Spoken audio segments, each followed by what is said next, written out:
All right, everybody. Well, welcome to the EAMC session for evaluating your marketing mix, how your marketing allocation changed to match consumer behavior. My name is Ian Bolender, Patchboard, which is a digital marketing agency in Cincinnati with a strong emphasis on live entertainment. So real quick, I got my start in our business about 20 years ago as an independent promoter in clubs with small budgets. Worked my way up to doing festivals and eventually theaters and working in Heritage Bank Center now in Cincinnati under Niederlander, but also have developed this agency and worked with a lot of clients through the years. So this past year, I spent some time just kind of downloading everything I knew about entertainment marketing into a free guide. And I pushed it out there, but it was all based on how we marketed events in the past. And, you know, over the last year, I was thinking how much consumer behavior has changed. You know, a lot of people are streaming a lot more frequently. They're certainly cutting the cord, you know. So how do you reach these people? And also, you know, related to that, like how are our sales cycles impacted right now with the pent up demand? Like, are people buying tickets like crazy right now, or is that starting to plateau? And how are you adjusting to market to those people? So with us today, we've got some pretty experienced people. So I'll let them introduce themselves. You know, they're the experts here. So Sean, I'll start with you, okay? Yeah, the name is Sean Lynn, Director of Marketing and PR for Heritage Bank Center here in Cincinnati. I got my start out at Riverbend Music Center with Clear Channel Entertainment. I realized how much that actually dates me. So I've been in this office with this venue for right around 18 years. We own and operate an ECHL hockey team, do about 100 events a year, and, you know, still going strong. Lori? Hey everyone, I'm Lori Shapiro, Digital Marketing Manager at Outback Presents, based in Nashville. I got my start as an intern at the Bryce Jordan Center at Penn State, and then an intern for EAMC in 2014, where then I got a job at the AT&T Center in San Antonio for a few years, and then Outback brought me into Nashville, where I've been since 2017. Cool. And Kevin? Hi, Kevin Merlet, Modus Center, Portland, Oregon. I've been there since about 2016. Like many people probably tuning in, majority of my job is overseeing advertising, marketing for concerts and events, selling out shows, making promoters happy. And another portion of my job is overseeing traditional advertising and handling our radio affiliates for the Blazers. Great. All right. So we'll start with, you know, with terrestrial radio and just kind of keep it real simple, go back to the basics. So we were kind of talking before, obviously, we really rely on promotions from radio stations to support our events, especially concerts. But a lot of times, in order to get the promotions, you have to place a buy. So my question to you guys is, do you find yourselves placing a buy just to get the promotions? And how has that changed over the years, and where do you see that going? I guess I'll start.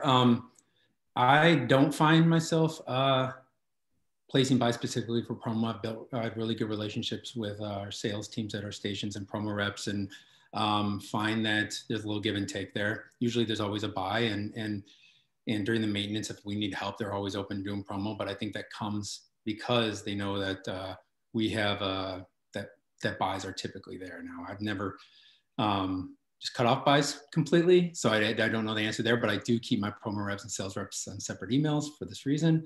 And I think that there's still a place for radio overall. I looked at Nielsen's audience report from March, and in Q3 of 2020, which is like the thick of COVID, weekly reach for radio was still 88% of US adults.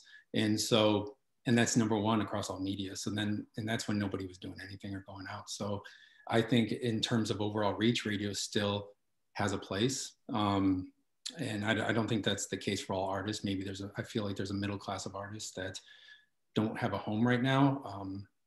From speaking on the arena side, you know, if an artist is on country or top 40, they typically have an album out, their singles playing on the radio, people are warming up to their new music. So I think there's incentive to sort of be present on the station. AC, you know, the stations are still doing really well. Older demos still really engaged in radio. But then I think there's this sort of in-between space where I don't know if it makes sense for some other artist in between there. Yeah, from promoter side, when I was dealing more with radio, which I don't typically anymore, on our comedy shows is where I always kind of felt a disconnect between the spot buy and the promo, and kind of trying to nail down genres of radio stations based on comedians was very difficult. You know, you could nail down specific demographic and age and gender of who's actually showing up to the show, but genre of music and comedy, I never really saw the strong correlation. So typically you would kind of want every station to be talking about it, especially on the morning shows. You would more so go after the comedians in the morning, right? What morning show is gonna have fun with the artist coming to town and things of that nature. And so I felt like on the promoter side versus my experience on the venue, it was more about the promo and really getting that promo everywhere in order to make the agents happy, and you know, just making sure we're really well covered. So oftentimes for me, I would find that I would be doing a minimum buy just to get promo on as many stations as possible, and get the awareness in the market. Now, from what I was taught in school about media buying, that's not the way to do it, right? Frequency and reach. But that's kind of what my experience was on it. And are you guys placing a lot of buys on Spotify and Pandora? What kind of targeting do you guys typically implement? And you know, do you typically place those buys during the on-sale campaign, the up to show campaign, or, you know, given your kind of limited impressions, do you kind of let those stretch throughout the maintenance?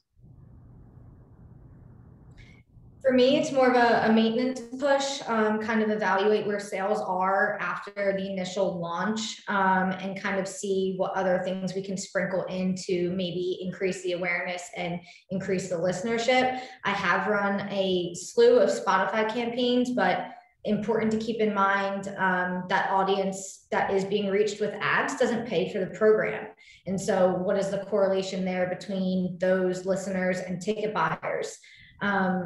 I think it's still an affordable campaign to run, and it's probably worth doing, especially to reach interest in podcasts and comedy and things of that nature that there's not necessarily a radio station for. But keeping in mind, you don't get inserted in a podcast for checking that box. You just get to target people who frequently listen to podcasts and do not pay for the program. So I think it's still important to sprinkle in there. It's affordable, $250 minimum buy, but oftentimes I find it takes a really long campaign run in order to spend the whole budget. And the lever of if my whole budget is going to be spent is hard to reach at times. I think if you look at the evolution of just a marketing strategy, especially on the digital side, you know, the more time you can give yourself to just gain data, try to figure out what demo you're chasing, who's actually buying tickets, the more efficient your marketing plan's actually going to be. You know, having those data points are just going to make you, you know, your ROI that much better. So I always prefer it to be a back end spend when it's something like category like that. We also, I'm sure many people tuning in, is we have a lot of events outside of the music events. You know, we've had haunted houses, we've had a lot of other community driven events where I find the cheap CPMs and the large reach of Spotify make a lot of sense for something like that. So it's an affordable option to include when maybe you have to cast a wide net, or you have an event that maybe like our haunted house would last a month. And so obviously it's difficult to run radio ads for months. So I think Spotify comes in extremely handy in those situations. We touched on podcasts. So outside of Spotify, are you guys using any platforms, either like mid-roll, or I know iHeart, you can place on their podcast directly. Same with NPR. Are you guys doing any of that? So this summer I actually met with Megaphone and Spotify to talk about podcasts before they before Spotify acquired them, but they required like a 15,000 minimum spend at the time. But I know we were just approved for the beta testing for their podcast advertising. So we haven't jumped into it yet, but we do have access to do that now. I don't know if it makes sense for concerts or so. I actually know one of the stipulations on the presentation they sent over for the beta was music promotion is not included as part of using it. So I'm waiting to find out if that includes live music promotion. Yeah, on my side, I've investigated the companies like Podbean and met with iHeart about their podcasting insertion capabilities. And I just felt that the minimum spend was really unaffordable, especially on a one-off show local basis. I'm interested to see if it's doable from a tour level. But given that a lot of our comedians that we actually work with have their own podcasts, we kind of want to rely on them to encourage their listenership and plug their own tour.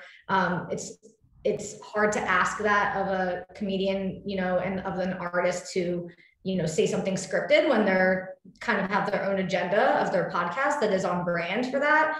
But we kind of rely on that in the sense that if somebody is consuming a podcast of a comedian, they're going to know at some point that they're going on tour.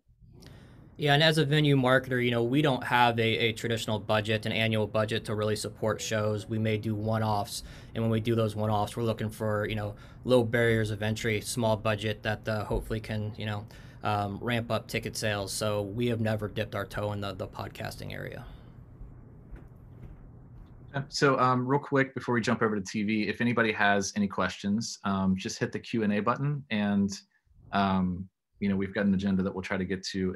But if you have a question that's kind of related, I'll pop it in there for everybody. But so real quick, with TV, just in general, terrestrial TV, networks and cable, we will kind of omit OTT and stuff for now, but just typically, what kind of buys are you placing? When are you placing the buys? What kind of reach does that get you? Are you purchasing during specific programs or day parts or just demos, and kind of leaving it up to your rep, or are you micromanaging? Like, how does that go? And just kind of how has that changed over the years? I mean, for me, when I place a buy, I look at cable first. That's kind of my frequency driver. And I'm more chasing a demo. When I'm buying network, I am a big fan of news and non-DVRable programming, something that is, you set your watch by. You're going to watch Good Morning America every single day. And that's where I kind of, put those dollars. But, through the years, there's certainly evolution, but that's kind of my strategy as I'm faced with it now. Yeah, on the so for the Blazers, we do one large season launch push. So we do a TV campaign, TV buy at the season launch, which usually is a week or so before tickets go on sale, and then about 9 weeks after that. And then we do one if the playoffs happen. And when I started in 2016, this is how the change in digital has changed our traditional media buys. It was really diverse programming. We looked at sports. We looked at, 25 to 54, say.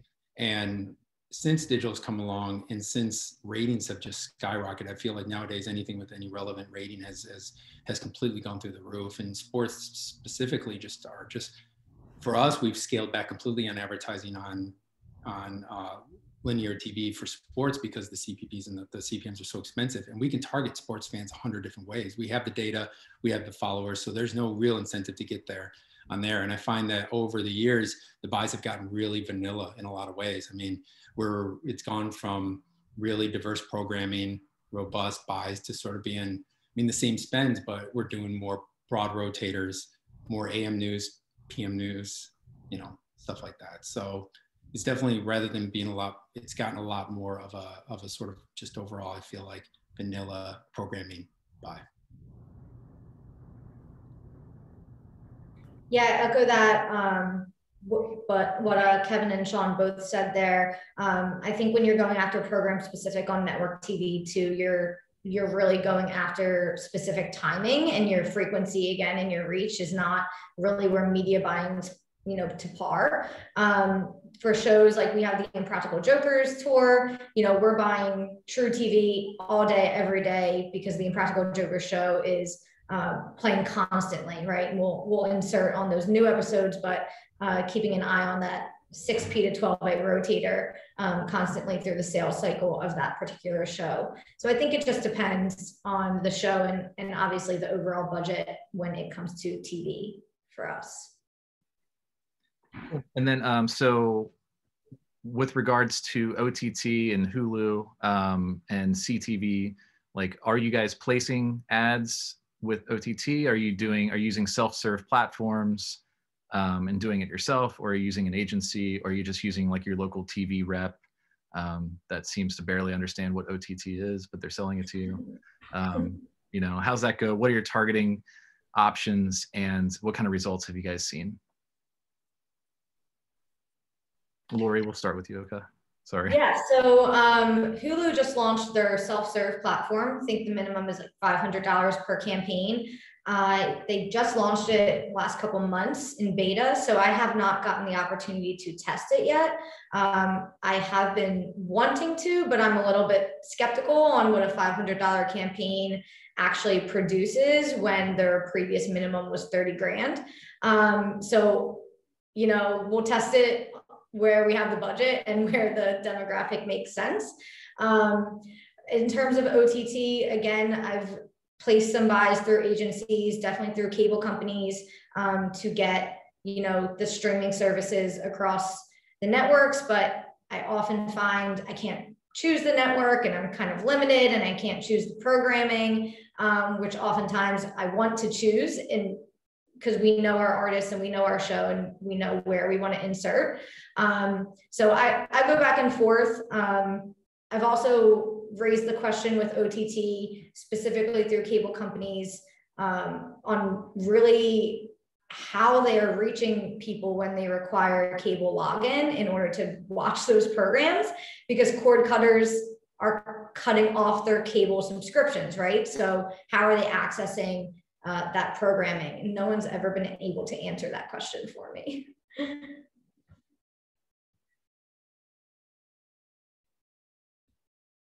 Pass it over. Oh, sorry. I'll chime in. We've done a couple buys with Hulu a few years back. At the time, they required 30,000 minimum buy, and it dictated a little too much of the mix overall that we scratched it. And now working with our Comcast, our cable provider, I find that I usually offset. We'll usually do a buy and then also an OTT buy with them, and it helps the CPMs become a little more digestible. When we did Hulu, the CPM was I think 33, and so I'm warming up to it. I agree that I think there's you look at the CPMs on digital and you see maybe a $9 YouTube CPM or some of those, and then you see 31, and your mindset is like, is working through that and understanding that the value of, say, buying on Hulu is higher than getting a YouTube ad. They're not created equal.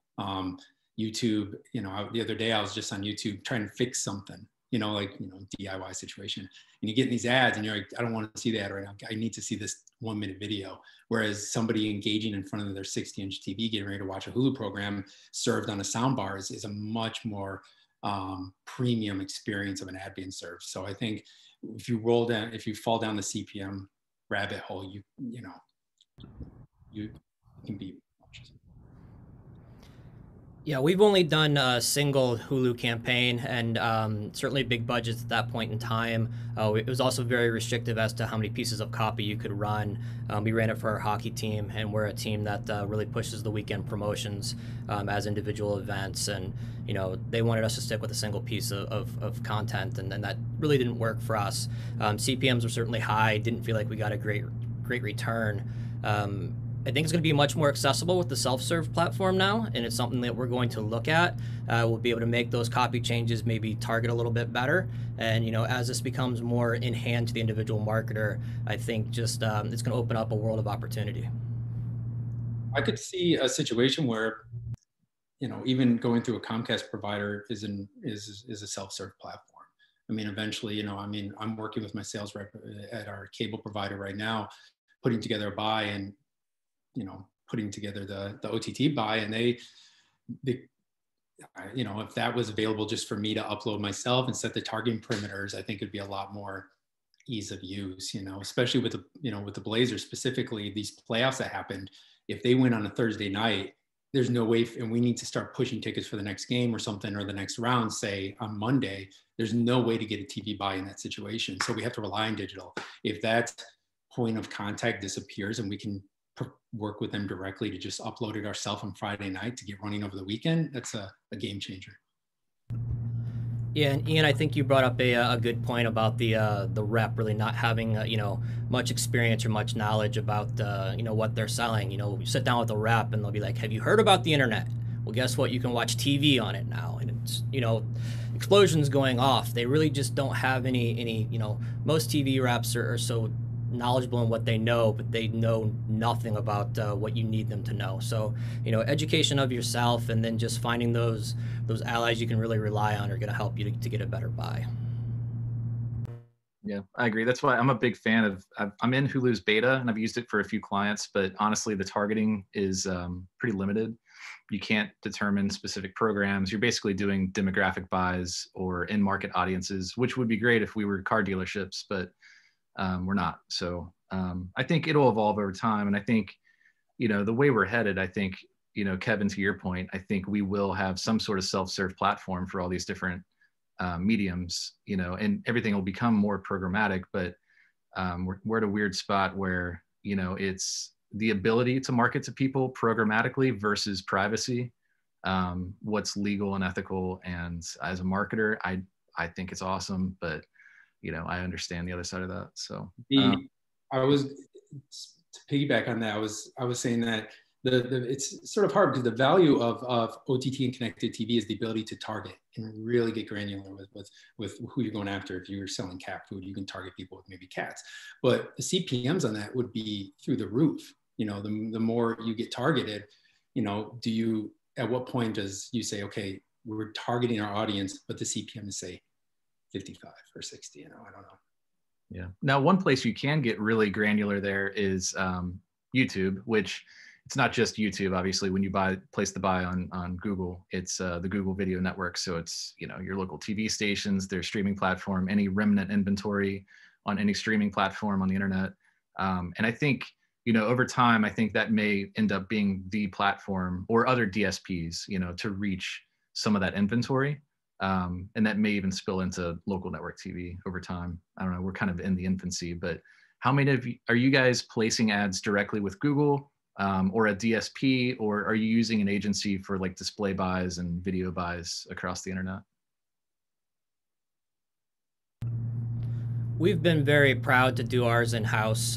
You know, we've done it for several years. We get approached by, you know, more agencies than we can count every single season. But we do everything in-house from, you know, Google, Facebook, just display ads in general. So it's a point of pride for us. We feel there's a better ROI, have better control, and that's a path we're going to continue to go down.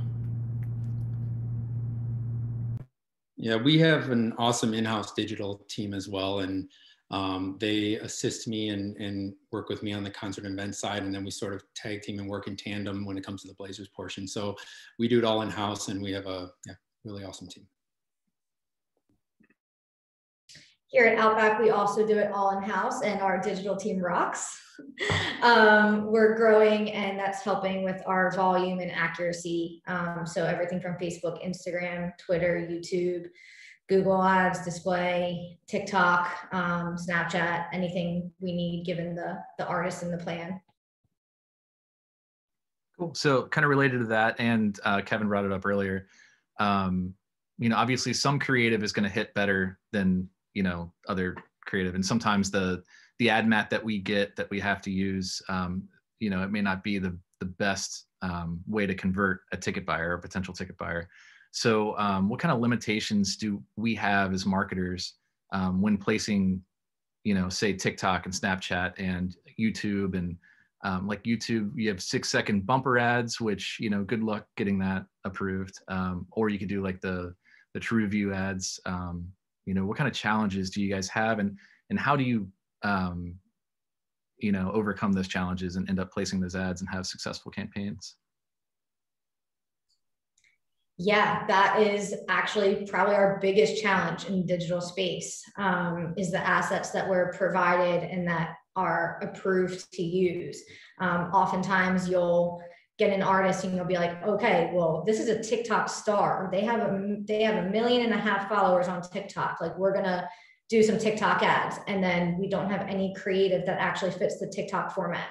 I think that as these new digital platforms and touch points become increasingly more important to sell tickets, we're going to have to take a hard look at our creative approach throughout the entire industry, where we're getting assets, and really start pushing back on whoever is responsible for getting them to us, that, you know, TikTok's an important platform. It's not going away, right? So we need the content on there that looks like it's uniform and organic, and not just, you know, the same TV spot that we're going to run on network TV. It's not the audience, and it's not going to get the attention. So having our creative blend into the use of these digital platforms and the audience that's consuming it for the native content is going to be increasingly more important. And I think all together we have to find a way to get that done.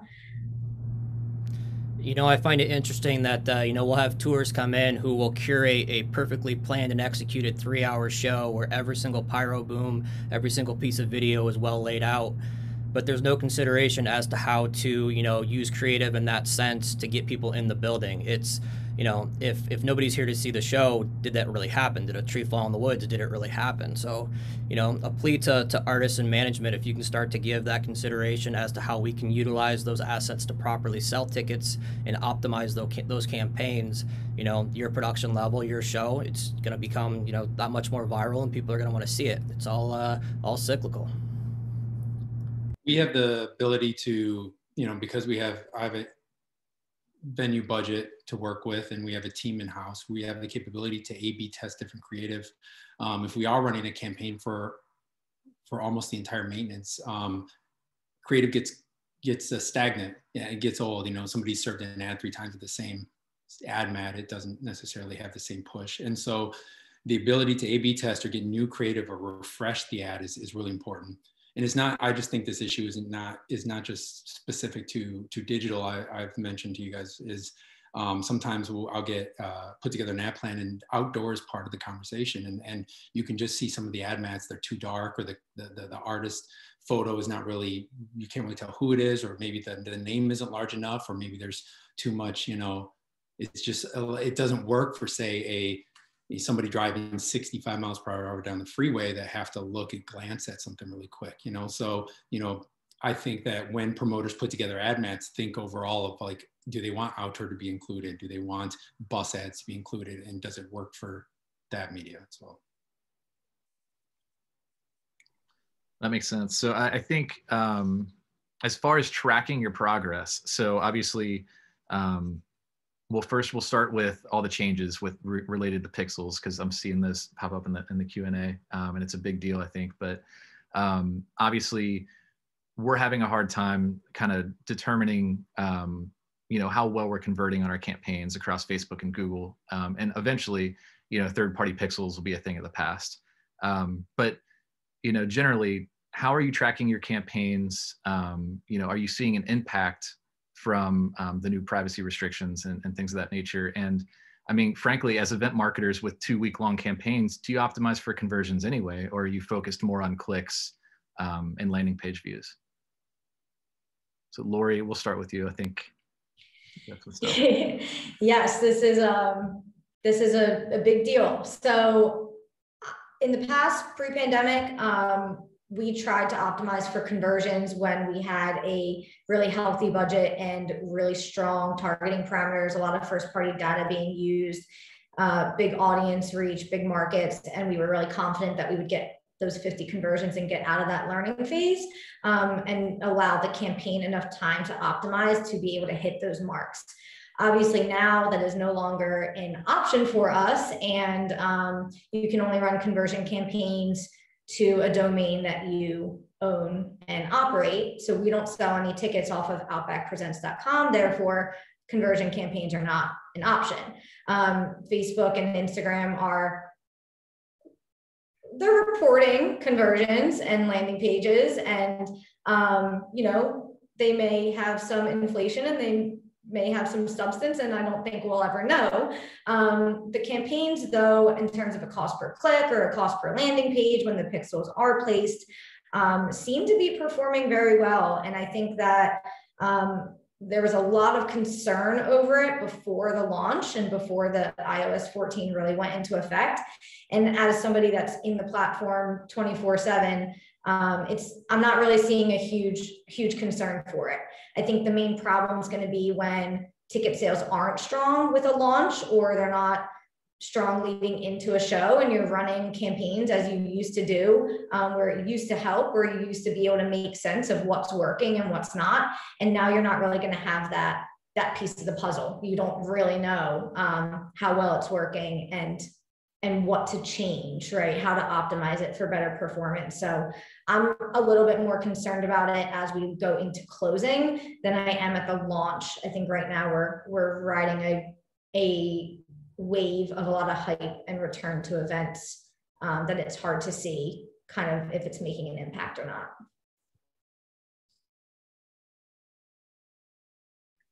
Yeah, I know our team is looking at and using UTMs and going based on URLs, and yeah, so I don't want to speak on behalf of them, but yeah, and our campaigns are generally, we're looking for engagements and not so much conversions. Just the flights aren't long enough to really do anything with. But what I'm hopeful for is, as a marketer, we're often faced with disruptors. Even going back when DVRs first started to become very prevalent, everybody freaked out. How are our TV spots ever going to be efficient again? And we kind of saw our way through it. And I'm hoping that's kind of going to be the case here. There's that initial shock, but I'm hoping at the end of the day, as we kind of accept this as our new reality, we're going to realize it's not that bad, and that the way we approach these campaigns can still provide a good ROI, and that it's still a good part of our marketing mix. Yeah, I think the fact that we had all these metrics at our fingertips for so long with digital campaigns, a lot of marketers and certainly business owners and stuff, they almost got a little spoiled being able to track every little thing. So I feel like we're almost back to the Wild West of placing an outdoor campaign and just praying for the best. Like, do you guys see that in your departments? Like, was there ever a time where, you feel like there was an unnecessary shift towards digital simply because they can track it? But you as a marketer, you knew that you should be placing some TV and radio and outdoor. Absolutely. I think that from with the Blazer side, the partnership side, I think it's really important to be able to track and make sure things are being delivered, and the impressions are the impressions, and the conversions are there. And then just from somebody who buys traditional a lot versus digital, it's funny, digital is able to, hey, the campaign's done this, here's what the return on estimate are. I'm like, I ran some ads, we saw a lift on tickets. I think it's attributed to this. So I think that I think it's a bit of being spoiled over the years on it, but. Cool. So, all right. So obviously everyone wants to go see a concert right now. So there's pent up demand. So as you guys are putting shows up on sale, what's happening? Are you guys having strong on sales? Are ticket sales starting to plateau a little bit? And how does that impact how you allocate your marketing spend currently? I mean, I can only speak for the few shows that we've put up. Ohio just opened up on June 2nd. We've had a couple of on sales, and what I'm seeing from different promoters and tours are just they're saving a lot of their spend for the back end. It seems like they are wanting to wait it out when people feel just a little bit more comfortable, and they think they're going to get a better ROI on their return. We haven't seen all shows come out gangbusters. We've seen a pretty even mix. maybe some small plateaus here and there, but there is some consistency within the sales. And I think we're going to continue to see not only consistency, but a crescendo towards more sales as people do get more comfortable, as, you know, more needles and arms, and just a return to live events in general. Yeah, I think there's, I fear maybe of an oversaturation, but I think I agree with Sean in the sense that I think it's going to be a lift. The on sales maybe don't expect pre-COVID numbers, but then it'll be a drive upwards towards sales by closeout. This is the first time, I was speaking earlier on this to you guys, was this is the first time that I've actually bought closeout at the on sale. So I typically don't go that way, but unless it's promo. But you know, I feel that come fall with the back to school messaging, the holiday messaging, everything's going to be sort of ended. It's knock on wood. COVID will be out of it and in the clear. I think the rates for some of these things are going to be absurd. So I've actually bought a lot of my outdoor and bus ads already for the closeout because we allocated budget already for that for closeout. So I just went ahead and bought it already because I fear that come time for back to school messaging and in the holiday season, it'll be insane. Yeah, I echo both what Sean and Kevin said. It seems right now that we've had quite a few tours and shows go on sale in the past few weeks, and it is going to be consistent for a while here. It seems like there is a kind of race to go on sale and a race to relaunch shows that have been moved a few times and just get some, you know, make fans comfortable again, make sure they're positive that the show is going to be on this date now. It's not moving again. And we've seen a really strong fan response so far. I think in terms of how much we've spent, I can't speak for my entire marketing team on that. I think it's depended tour to tour and show to show and really market to market, and especially taking into consideration the different local you know, restrictions being lifted and what people are feeling. And I know that that's a question we're asking on the front end is, you know, what are the current COVID protocols and how are you guys doing with events so far? So I think that generally speaking, we are just trying to kind of get the most bang for our buck when we're launching all these shows. And we're seeing a really positive response. So we're hoping that the marketplaces don't become too overly saturated too quickly. But I have a feeling that may happen in a few weeks here. So during a normal cycle, obviously we all run into, you know, promoters or, you know, tour marketers that kind of get a little anxious during the maintenance period and try to encourage you to either discount tickets or spend some of your budget a little early. And, you know, if you've been doing this for a while, you probably know that you should probably push back a little bit. How are you kind of appeasing them and, you know, but also reminding the market that tickets are on sale? Sometimes you have like a year-long maintenance window, especially right now. You know, what do you do to kind of help calm the nerves and talk people off the ledge? Well, at first I tell them that we see what they see. I like to, you know, at least let them know. I think a lot of times the conversation, the client relationship that we have with the promoters is understanding that your show hasn't been forgotten. You're still like, we're still looking at you. We're still looking at the sales daily. So, because our goals at the end of the day is the same. We want to sell the show. You want to sell the show. Let's do it. And, you know, I'm very fortunate enough to have a company that has given us budget, and we have an internal digital team, and we have Blazers assets to play with. So, you know, a lot of times when they come out to me, I've already started using internal budget to run ads or, you know, push a show. So luckily I can say we've done X, Y, Z, and then work with them on continue running maybe with internal budget if they happen to not have any. And sometimes they do have a small budget. They're like, what can I do with this little bit? And you're like, you know, we can run it on your behalf. We can, you know, we have first party data, you know, and let it allocate it to us, and we can do it in-house. And, you know, so luckily, I mean, using the internal budget and running campaigns during maintenance allows there to be a constant flow of awareness happening.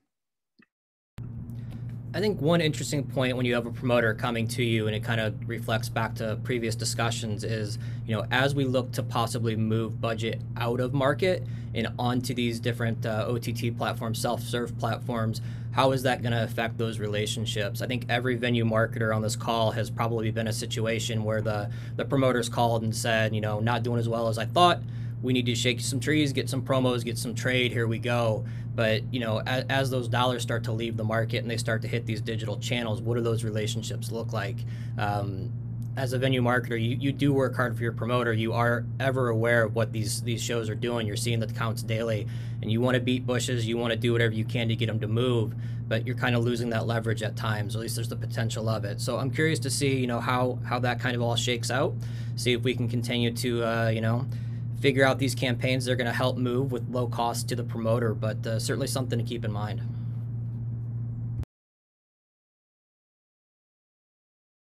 Cool. So we kind of mentioned in the description of this panel that, as digital marketers sometimes get frustrated being stuck in a silo of just digital marketing, right? So we're at a point now where there's so much cross-device tracking, and you're placing campaigns with your TV rep on OTT and sometimes display and video and stuff on YouTube. At what point are we all just marketers? And do your offices kind of work in silos like that, where you have like a traditional media buyer versus a digital marketer? And do those campaigns feel like kind of disjointed, or are you trying to work towards having like integrated marketing campaigns that, are cross-device and cohesive? Yes, so in our office, we have a growing digital department who is primarily responsible for executing those digital campaigns, have the trained knowledge and technicality.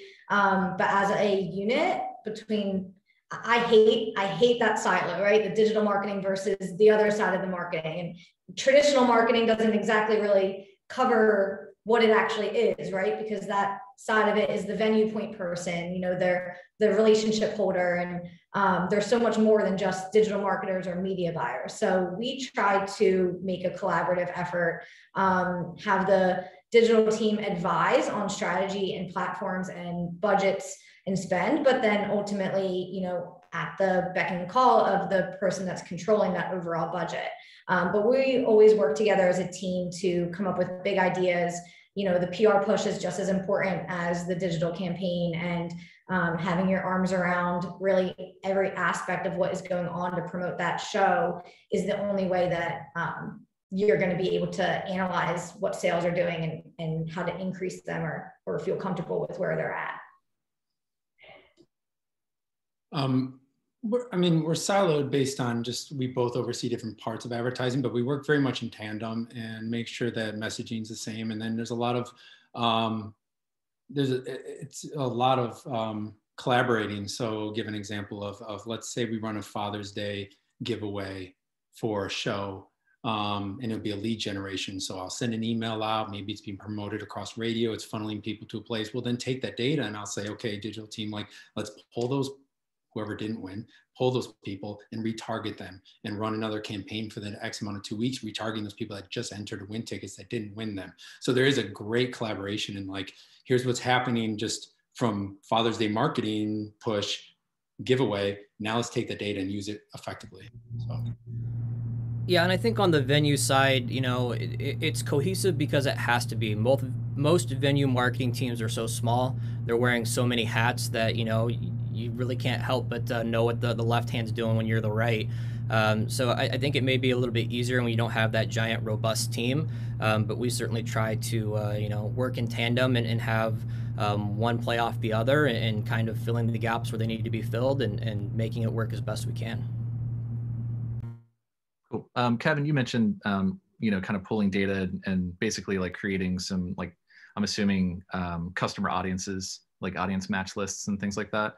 What kind of software do you guys use, or is everything kind of native to the platforms? Are you using there's a company called Stellar Algo that kind of focuses on analyzing data and spitting out target audiences, or are you just pulling reports in Salesforce, or how do you guys handle that?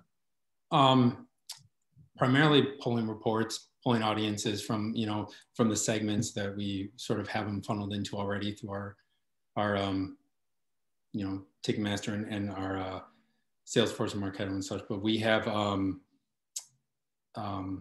for targeting, we use Google AdWords to track like maybe conversions and overall impressions and stuff like that. But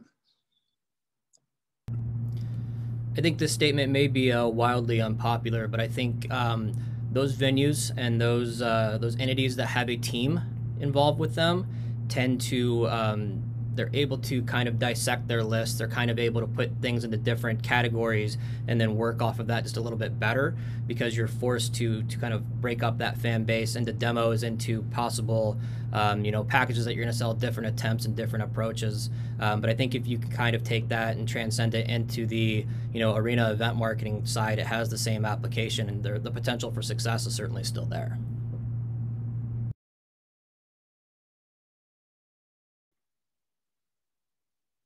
And what kind of reporting do you guys do, like in-house? Like, are there stakeholders that want to see, like results like per event, like with impressions and clicks and conversions and everything like that? Or do they kind of leave it up to you to determine like this was a success, just trust me?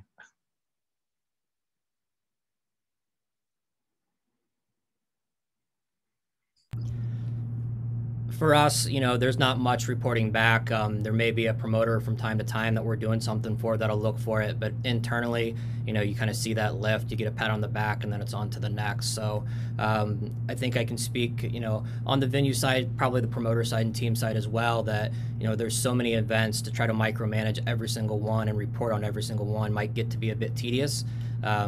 So, those journal lifts are certainly what I am looking for. In my experience, if it's going well, you get no questions. If it's not going well, you better have some reports ready. And now without the conversion data, I'm not really sure what to report. Cost per click, go back to the olden days, right? Impressions and reach. Certainly they're still relevant, but you won't have that, oh, I invested $1,000 and came out 10x, right? So we'll just kind of have to see. The Blazers, we have ticket sales goals. So we go, as far as overall like goals to hit the sales goal on that part. But on the concert side, it really is just push it as far as possible, because again, the promoters are just like, we want to sell as many tickets as possible. That's the goal. So it's just like, when the show comes, I know based on other shows and other campaigns we've ran, if we internally are pleased with it and think it was a success, but you don't really have goals per se from the promoters end. Cool. All right. Well, I think we addressed all the questions in there, and yeah, if you guys don't have anything else, I just want to thank you for taking the time today to answer all these questions and kind of collaborate. Thank you for putting them together. Yeah, thank you guys. It's been great. Much appreciated. Thank you.